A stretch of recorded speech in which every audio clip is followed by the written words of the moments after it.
Signet rings are one of those iconic types of jewelry that we all know. While a lot of people know of its existence, many people don't know of its extensively rich history. It's one of the most ancient styles of jewelry that we still wear today. Come with me, I'll take you on a journey through time, and we'll discover how this ancient relic somehow remains relevant over 5,000 years later.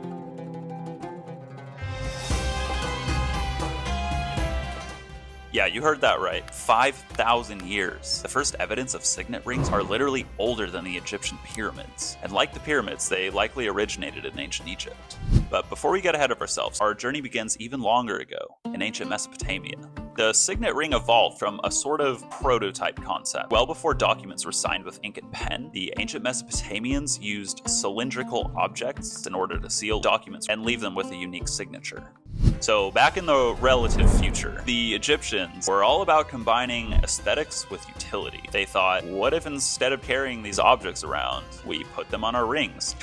Man, this is the second time. I'm sorry, it's the only finger I have a ring on. God, what is that? I probably flipped off my viewers in the first minute. I'm sorry. Usually that doesn't happen until about minute 5. They would carve out what's called an intaglio on their rings. And so instead of carrying that object around, they could just simply use their hand and sign documents with it. The word signet literally comes from the Latin word to sign, so this ring functioned as a signature well before ink and pen. Of course, they were more than just a stamp. They identified something about the wearer. They were actually some of the first forms of custom jewelry.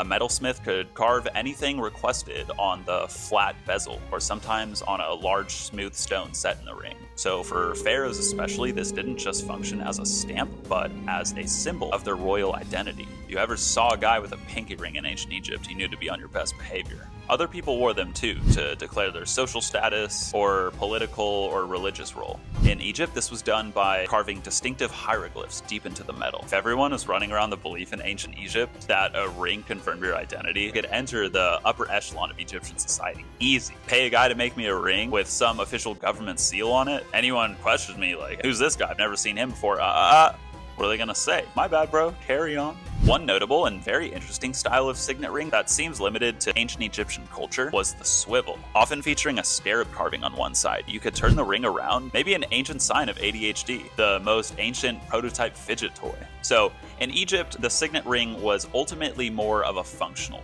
piece. Even its aesthetic carried a function, to identify someone's importance or their role. It wasn't until another culture would emerge that would adopt the signet ring and largely change its use.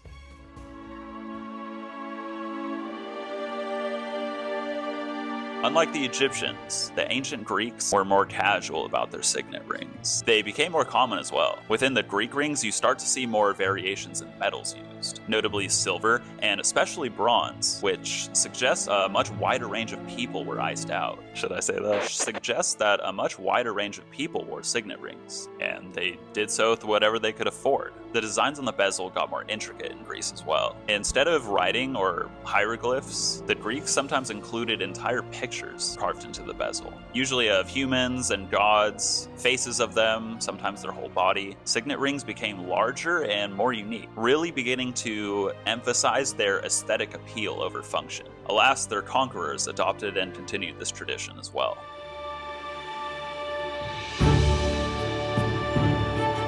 At one point in their history, all senators in ancient Rome wore gold signet rings to reflect their position, while those with lesser social status also wear a signet ring, but made out of a material completely new to the world: iron. While the Romans weren't the first to carve their designs into stone set into the ring, they much more commonly engaged in this practice, and they got really good at it. They used stones like carnelian and agate because they were soft enough to carve, but still hard enough to stand up to everyday wear and still function as a stamp. So yes, after thousands of years, they still carried the same core function. Signet rings were so common in ancient Rome that during the Second Punic War, the Carthaginian leader famously collected the rings off of fallen Roman soldiers as proof of their deaths, kind of like ancient dog tags. And although the Roman Empire eventually fell, signet rings did not.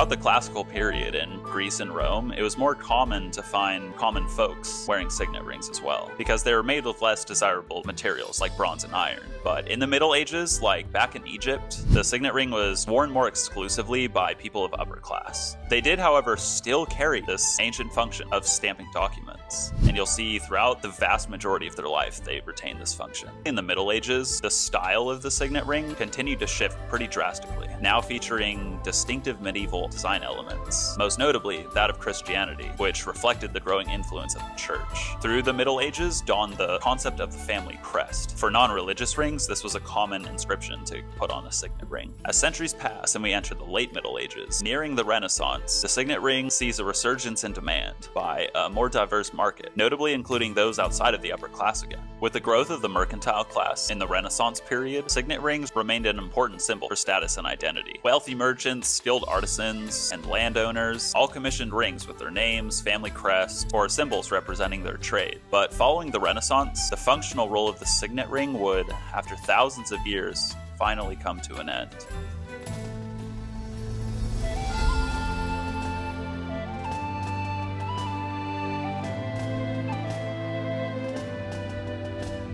Throughout the later centuries of the second millennium, family crests remain really popular inscriptions within Europe. As pen and paper became the norm for signing documents, the now ancient functional aspect of the signet ring saw a sharp decline. They did, however, maintain their other core function as a symbol of status and identity. The Industrial Revolution saw the increased production of many things. Signet rings were no exception. The increased supply of rings made them more affordable to a wider range of people, though the natural rarity of precious metals reserved rings being made out of silver and especially gold for wealthy individuals as the status symbol that it's always been. Today, family crests remain popular inscriptions, especially within wealthier families. In the United States, where family crests are less common, the signet ring saw a surge in popularity after World War II when substantial new wealth in the country was created.